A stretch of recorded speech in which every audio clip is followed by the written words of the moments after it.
Hello, darling. I thought you'd never get rid of that girl. What are you doing here? Waiting for you.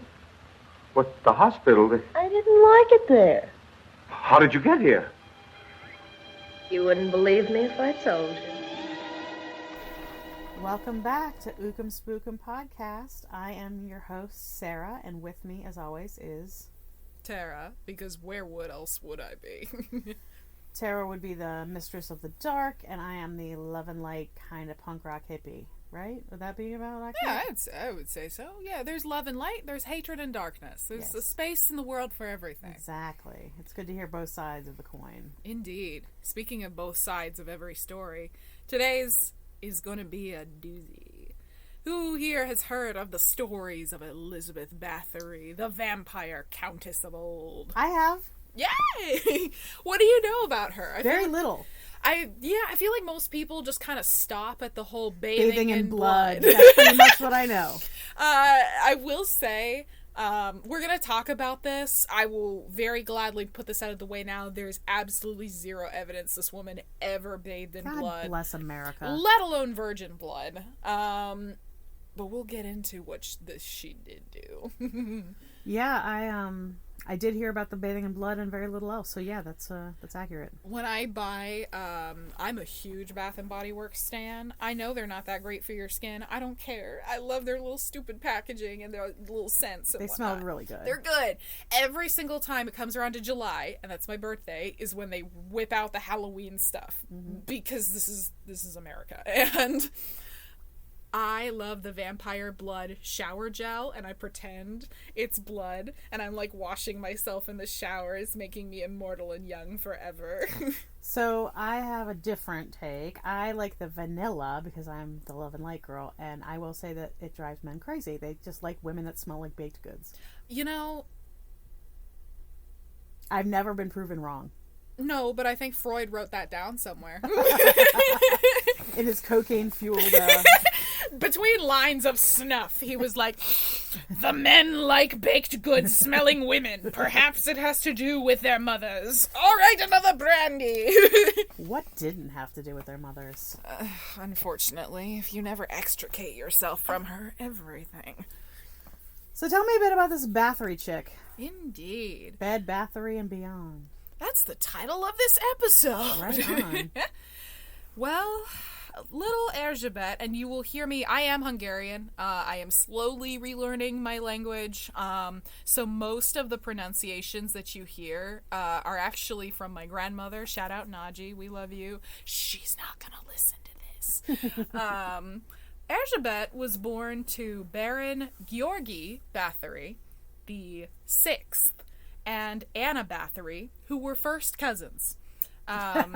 Because a great start. Yeah, you know, I don't see how this could possibly end in horrors at all. Elizabeth, or Erzsébet, you'll notice most of these Hungarian names actually have English counterparts. Mm-hmm. They're just Hungarianized, basically. Yeah. So Georgi is actually George. That makes sense. It kind of reminds me of a pierogi, which is making me hungry. A little. Georgi's it's such like a cute name for what in reality it's George. Yeah. Georgi, George. She was born August 17th, 1560. So that would make her a Virgo? A Leo. Leo. That makes sense. I think the turn is the 22nd, almost always. All right. So yes, this would make her a Leo in Nirbator, which I believe is further. It's closer to Slovakia or Slovenia today. In the Kingdom of Hungary. Now, in 1560, the Kingdom of Hungary was much, much bigger than we understand the country to be today.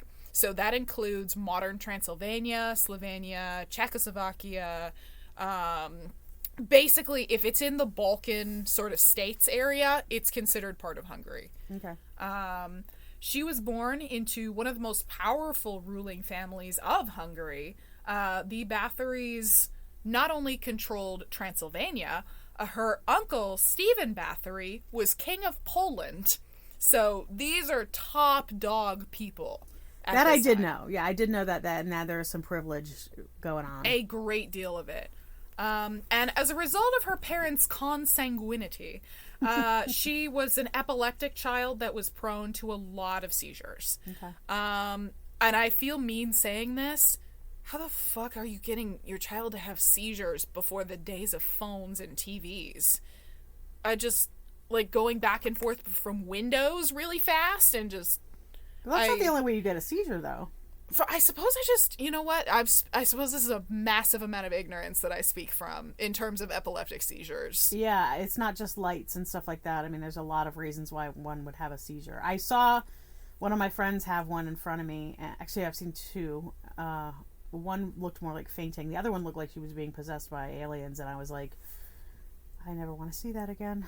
It's upsetting. It's upsetting to see somebody you love lose control. So I can only imagine how frightening it would be for her parents at this point. Yeah. And in spite of this, she was educated in Hungarian, Slavic, Latin, Greek, and German. Mm-hmm. So highly, highly educated woman, especially for her time. Yeah. Especially for a woman. Damn straight. Most of the time, you get taught your language. Mm-hmm. If that. That's kind of it. Honestly, this is a period in time where illiteracy was a thing, even among nobles. It was a frowned upon thing with nobles, but it wasn't so uncommon that it was out of the realm of possibility. She, in her childhood, was never really far from violence. Supposedly, she was a frequent witness to the beating and disciplining of servants by her parents. And one specific man who was a thief was sewn to a horse as punishment. I don't like that. To be fair, you're going to hear me say reportedly, supposedly a lot, because just because people write things down at this point in history doesn't actually mean that they're true. Yeah. There's no real way to actually verify this happening. Regardless, though, like, that's a tough upbringing.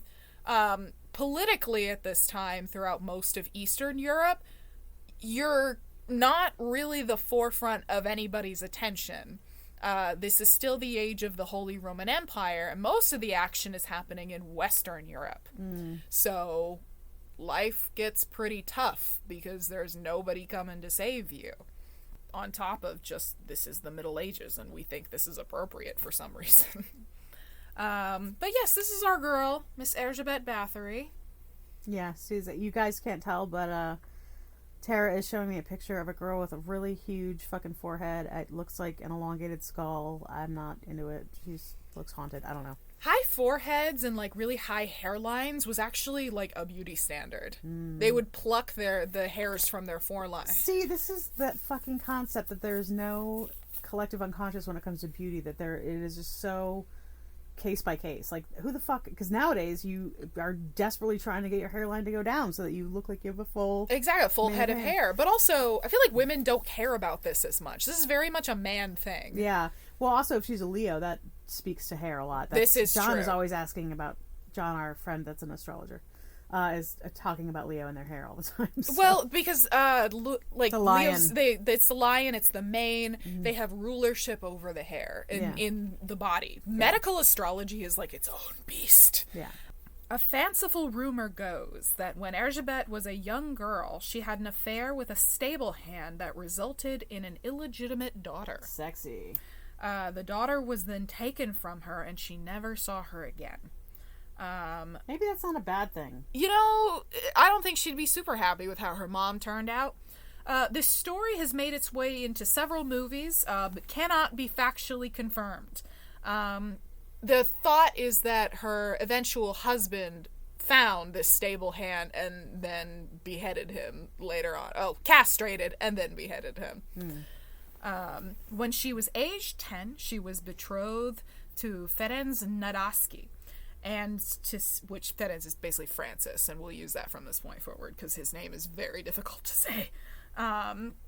And sent to live with her future mother-in-law to be educated on running the Nadasdy estates. That was a very common practice at the time, was to send basically your prepubescent son's prepubescent bride to be educated in the way of the receiving family, because she's not maintaining her title at that point. So this is our lovely couple, as we see here.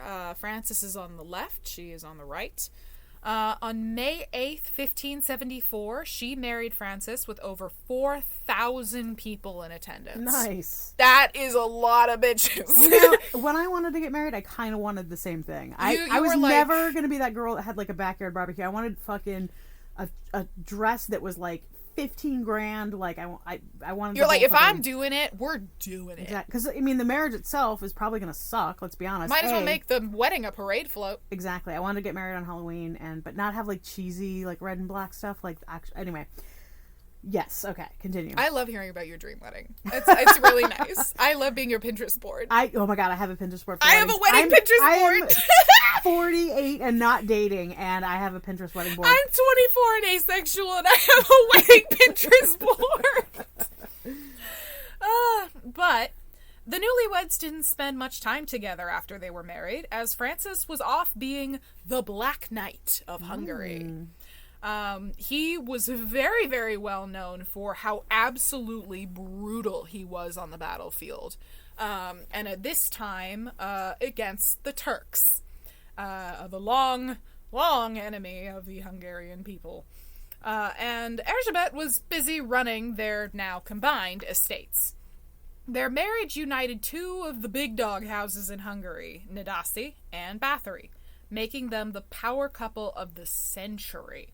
The Turks had invaded Hungary in 1591, beginning what came to be known as the Habsburg-Ottoman War, or the Long Turk War. The Long Turk War specifically refers to the section happening in this part of Hungary. This would not end until about 1606 in Hungary, and last until 1791 in other Habsburg-controlled kingdoms. The long and short of this is basically that the Ottomans, being not Christian, were slowly pushing their empire into Eastern Europe. Now, Western Europe, that is controlled by the Holy Roman Emperor, sees this and goes, oh shit, he's trying to take all of our stuff. We should probably do something about that, right? And proceeded to fight a war, basically keeping the Ottomans restricted to their territories every time they would try and come and take parts of Hungary. As most of the Holy Roman Emperor's attention was more so focused on Western Europe, the Turks got a lot of ground when they wouldn't pay attention. So, the Bathorys and Nadasdys got really good at solving the problem. So, the Long War, in this case, will refer to the Hungarian, Wallachian, and Balkan involvement, and it gutted the coffers of the Kingdom of Hungary. Like, zero money. You know who was making stupid bank while the rest of Hungary was paying out the nose for it? Nadasdy and Bathory. Francis was busy fighting these wars and successfully fighting back the Turkish invaders, and Erzsébet was bailing all of her friends out with all the money that her husband was making on this war. So much so that, in fact, Matthias, King of Hungary, and the Holy Roman Emperor borrowed money from her to keep the country afloat. In fact, one of the members of the alliance keeping Catholic Europe united against the Ottomans was made by Sigismund Bathory, who was her cousin. Just to give you an idea of just how powerful and, like, inside this woman was. So, Castle Katish, which was a wedding present given by Francis to Erzsébet, was her private estate, and at first she was quite nice to most of the peasants that were in that sort of area. She would let them shelter inside during sieges, things like that. To be fair, most nobles at this point didn't have one permanent residence. They would move around their estates throughout the year to maintain their economic prospects as well as just do rich people shit. Whenever they were together, however, they apparently bonded over their mutual, passionate love of torturing young servant girls. That reminds me of Carla Homolka and Paul Bernardo, who are the Ken and Barbie murderers in Canada. Check that shit out. I'm gonna. The Ken and Barbie murderers. Yeah. Was it like They'll Never Take Us Alive, Bonnie and Clyde? No, Bonnie and Clyde, but way more fucked up. they're pretty fucked up. Yeah, they just looked like blonde-haired, blue-eyed psychos who killed her sister and all kinds of stuff. Well, I know what I'm listening to in the bath. Francis began teaching his young wife to place rolls of oil-soaked cloth between the toes of serving girls and lighting them on fire. He also supposedly gave his wife a clawed glove as a present. See, I appreciate a couple that matches each other's freak. That's Exactly. my problem. I wasn't bad. I went, it's kind of cute. Oh my god, he listened. There was also one serving girl that she did not torture, whose name was Anna Darvolia, whom many believed to be a witch, and joined the household in 1601. She and her husband loved torturing servants before, but now servant girls were being buried at such high volumes on their property that the priests that they would send for burial rites began to get a little suspicious. Ladies and gentlemen, Luna cameo. Luna. Luna's our black cat, and she is very curious about Elizabeth Bathory. She likes getting ideas. Yeah. I think she already had those ideas in her head. Yes. I love how you stare directly at me when I talk about lighting burned oil between toes on fire. She's a girl who knows what she likes. I love this cat, I truly do.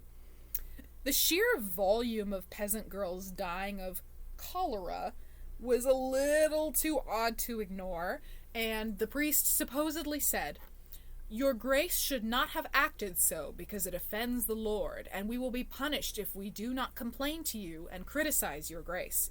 In order to confirm my words are true, we need only exhume the body, and you will find the marks identify the way in which death occurred." That's a pretty ballsy way to say, oh yeah, cholera, huh? What if we pop the hood and find out? Yeah. Bitch. Supposedly, she did not take kindly to that, stormed off, and basically left Francis to smooth things over. Hungarian religious practices at this point were very heavily Catholic for most of its history, at least as an early kingdom. Almos Arpad, who was the first king of Hungary, was basically forced to leave Taltoism along with the rest of the populace, or just kind of face extermination by the Holy Roman Empire. Taltos were the traditional pagan shamans of Hungary, for those of you who do not know. They were usually chosen at birth, and they are pretty much always men. So the likelihood of any of the women that we will be talking about as witches really were culturally does not have a whole lot of legs to stand on. I have a question. It's a bit of a Yes. non sequitur. Taltos. Can you spell that for me? Taltos. So there was one of the Anne Rice books had. Yep. Yeah. Okay. Yep. All right. Want to make sure. Miss Rice is on top of the game. What can I say? Taltoism is also the Hungarian equivalent to Tengronism, which is basically sun worship. The modern Hungarian word for God, Isten, it actually means sun. Francis eventually returned from the front in 1604, only to immediately die of unknown causes. Oh, Francis. No, we'll miss you, buddy. Either on the battlefield or, in one very colorful story, stabbed to death by a prostitute after refusing to pay for her services. Classy. We do know that he suffered from a disease of the lower body. What that means is pretty unclear. It does seem to have left him paralyzed from the waist down. So there's a thing with hockey players. They always talk about upper or lower body injuries to keep it vague so that you don't, like the other teams don't know their weakness. If they come back from surgery, they don't know to target the knee. Be like, I broke my dick, guys. I'm so sorry. Exactly. Well, this way you don't know that like they have a bum knee or something. Although it's a small town, or So a you small, don't take small advantage community. of it. Yeah. Also, Hockey's brutal, man. That's why I love it so much. I think Erzsébet would love hockey. who doesn't love going to the boy aquarium to watch them throw themselves at each other? It's very entertaining. It really is. Erzsébet was about 44 at the time of his death. Just to, again, put it into perspective for you guys, She was promised to this man at age 10. This is the first time, really, in her adult, cognizant mind that she has not had her husband as an influence or as a support. It was Francis's death and Darvolia's influence where we see a major shift in Erzsébet's personality. Taking control of the entire state likely contributed to stress-related factors, but what was once a hobby was now a full-scale operation. With 400 servants on staff, she had no shortage of victims. But replacing servants was a pain in the ass, so she lured peasant girls from neighboring villages to supply her sadistic desires. When she was done with them, their bodies would be flung over the castle walls for the wolves to eat. None of the methods of torture I'm about to list have ever been, or likely ever will be, corroborated with real evidence, as we have none from any of her crimes other than the testimony of people that were tortured for that information. However, it goes as follows. Beatings, biting, and needles especially.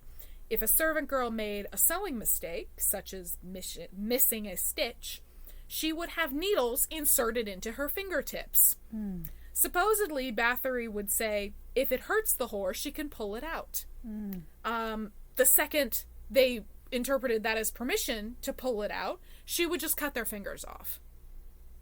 Yeah, I mean, that's kind of the only option she had, though. I mean, yeah, somebody missed a stitch and gotta cut their fingers off. Yeah, God, how are you supposed to get good help these days? Ugh. She also reportedly bit a chunk out of a servant girl's face.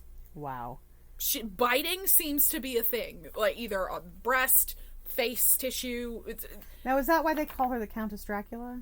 So, somewhat. The biting, I think, went into vampires, into blood, into bathing. The whole bathing and blood thing seems to have been a rumor that was created like decades, if not hundreds of years after these events occurred. Okay. She gets, I think, a lot of this Countess Dracula stuff because of where this happened, which is Transylvania. I think just thematically it made sense. Okay. Hot irons, being stripped naked and otherwise exposed to extreme cold, or honey being placed over your body so that the insects will come and eat you while you're still alive, starvation, mutilation, just placing people in cages. We wouldn't know anything about that, U.S. government, now would we? Cannibalism, and of course, also in the U.S. government, the bloodbaths. The final of these listed is the least likely to be true in any way, a later attribution to her story that her peers didn't even accuse her of. Servants did note that blood covered every inch of the floors, which they would then be made to clean up. Most of these examples come from witness testimony under the supervision of Count Palatine Georgi Thurzo. More on him later. By 1609, many complaints had been levied at the Countess, but no one could actually do anything. Legally, peasants could not bring charges against nobility, and some peasants were happy to sell their daughters off for cash. And that's so fucked. That's so fucked. But that is really true. Like, your daughters, unfortunately, are just not... They're capital at that point. Yeah. So if you were poor, you sold your daughter off usually to work in a neighbor's house as a servant or something else until she eventually got married. So the idea, and in reality, like, some of it is gross on the parents' part. Some of it is also just the economic situation at the time. Yeah. All the nobility have all of the money. And here comes this one lady who's like, oh yes, please, I require servant girls. Lots of them. All the time for some reason. I'll pay you. Wouldn't think twice about it. I'm sending my daughter to go serve a great noble lady. What could possibly go wrong? Yeah. Everything. Everything is what could go wrong. And with that, let's take a little break. All right. You mind if I smoke? All right, this week at our lovely home store, Sticks and Stones. Monday, April 27th, we have Queer Circle at 7:30. Tuesday, April 28th, Women's Circle at 7 o'clock. Wednesday, the 29th, Mediumship Reimagined at 7 o'clock. This is reimagined in a whole new way. The class has been totally rebranded, reimagined, and has new leadership. If you have ever wondered about the other side and speaking out, reaching out, this is your chance, your class. Friday is Beltane, one of our major Sabbats, and we are having a Summerween party. It is officially halfway to Halloween, and we are kicking off summer in style. Feel free to come by for a chill but delightfully spooky evening. Saturday, May 2nd, Tarot 101 at 2 p.m. and Tarot Practicum immediately following at 4 p.m. Ghost Story Night to cap things off at 7 o'clock. And that is on Saturday? I believe so. Yes, it is. If you'd like to come see Tara or I as readers, Tara is Wednesday and Thursday, and I am Tuesday and Friday. And we do tarot, she does oracle, and I do Akashic Records. So come on out. Smoke? I always smoke at the theater.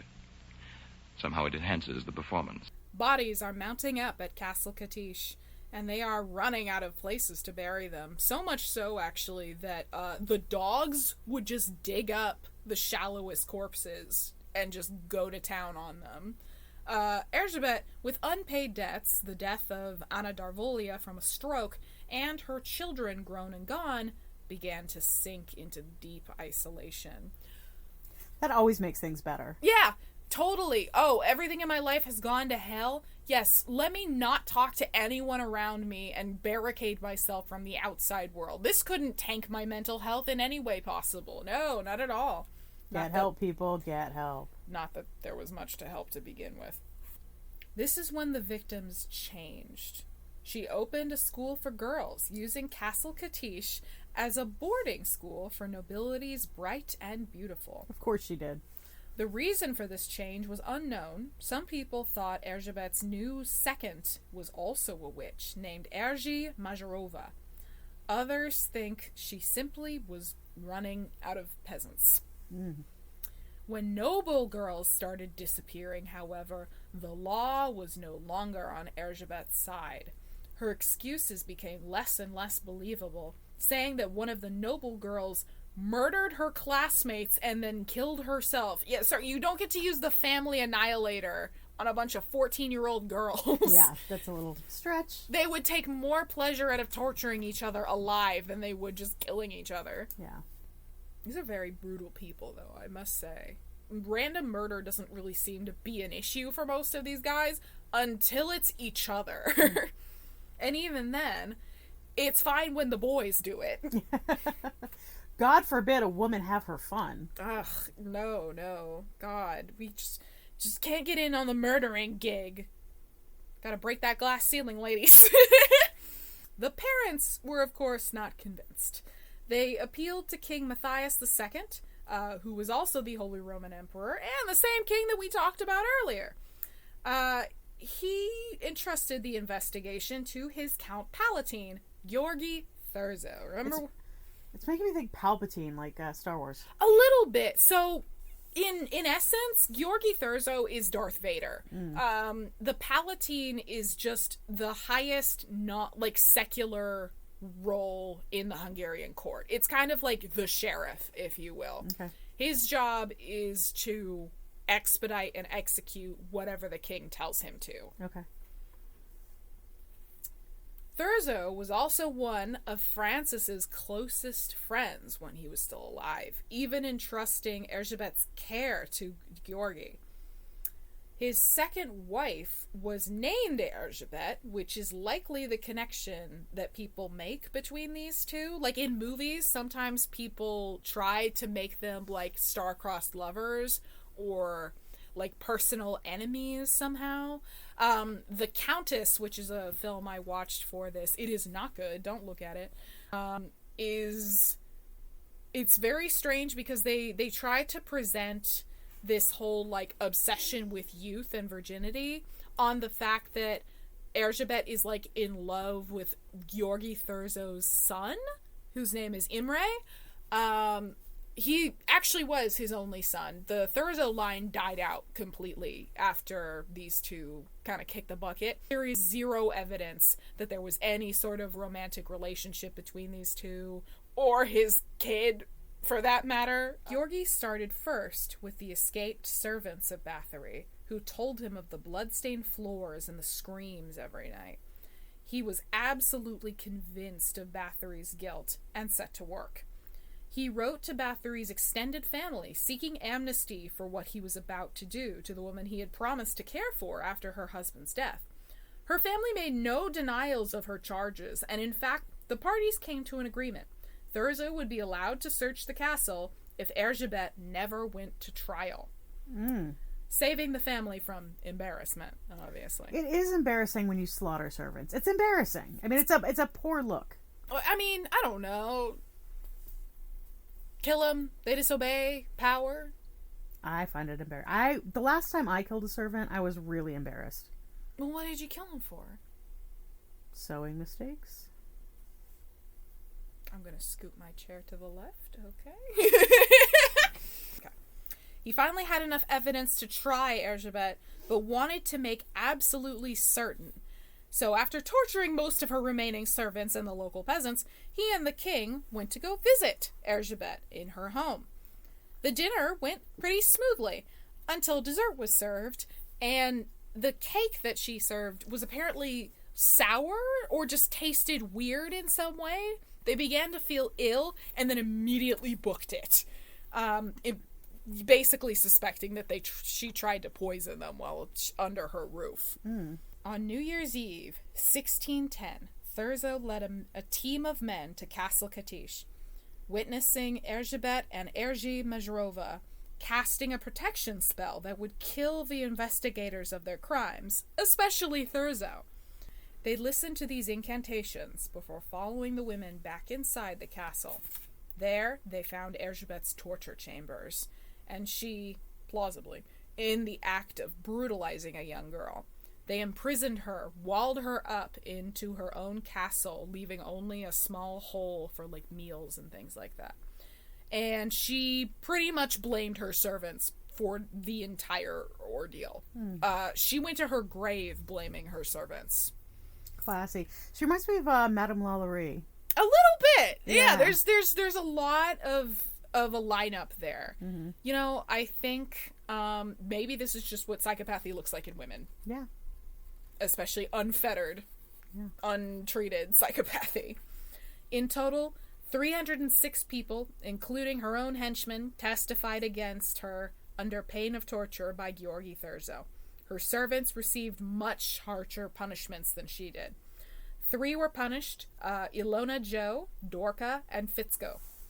Ilona and Dorka had their fingers pulled out with iron tongs, and then the bodies were thrown onto a bonfire. Fitzko, being a young boy, was spared torture and simply beheaded and then burned. Erzsébet Bathory spent the rest of her life in Castle Katish under house arrest, never having been brought to trial until she died at age 54. She complained of having cold hands on August 21st, 1614, laid down, and never woke up. She was buried in a local peasant cemetery, which supposedly angered the peasants of that area so much that they dug her up and threw her back into the Bathory family crypt. The crypt was opened in 1995. Oh, wow. But only Francis and one other Bathory family member were identified inside. Erzsébet was nowhere to be found.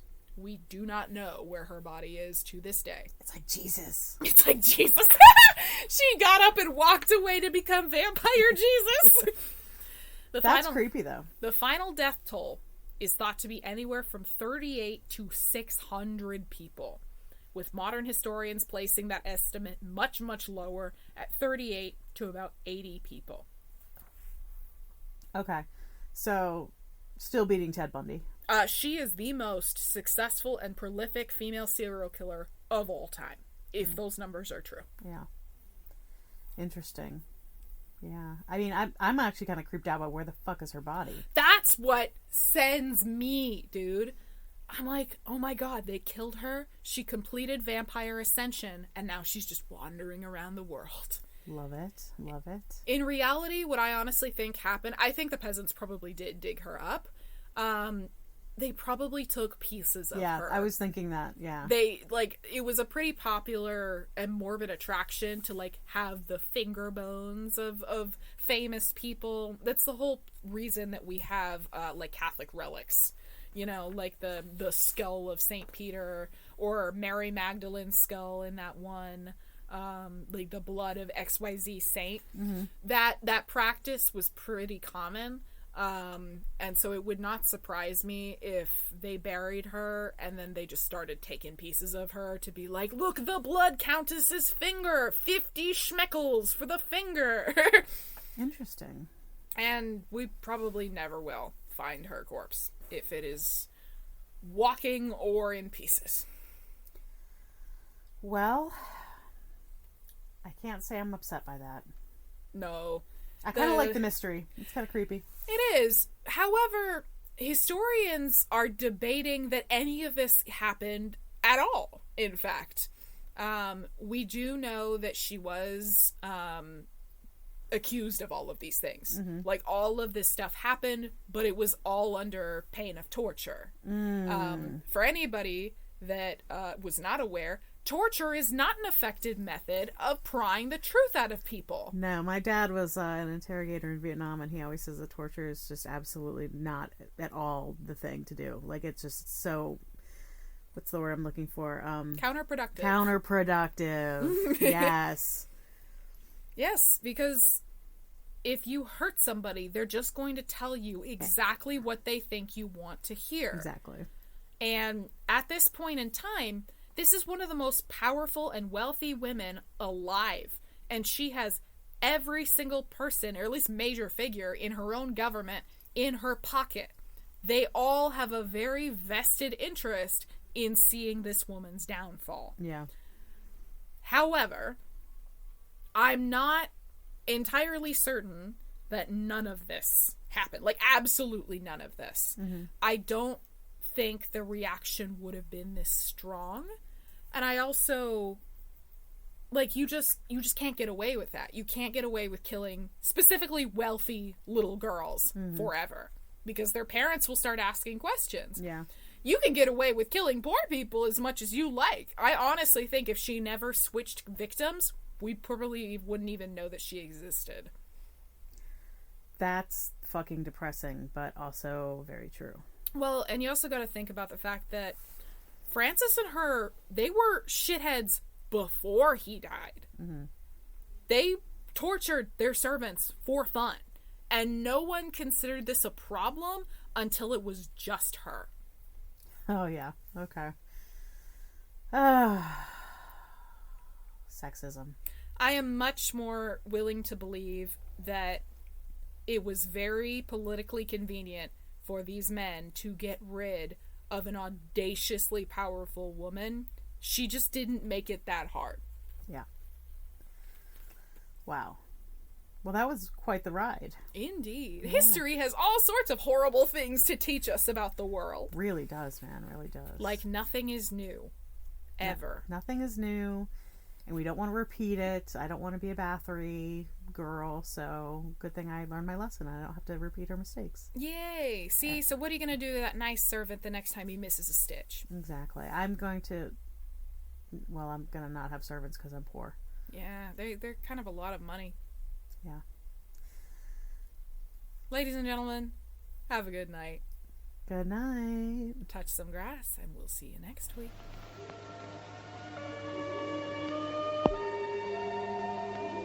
That was one of the most enjoyable half hours I've ever spent. Oh, well, Vera, how could you?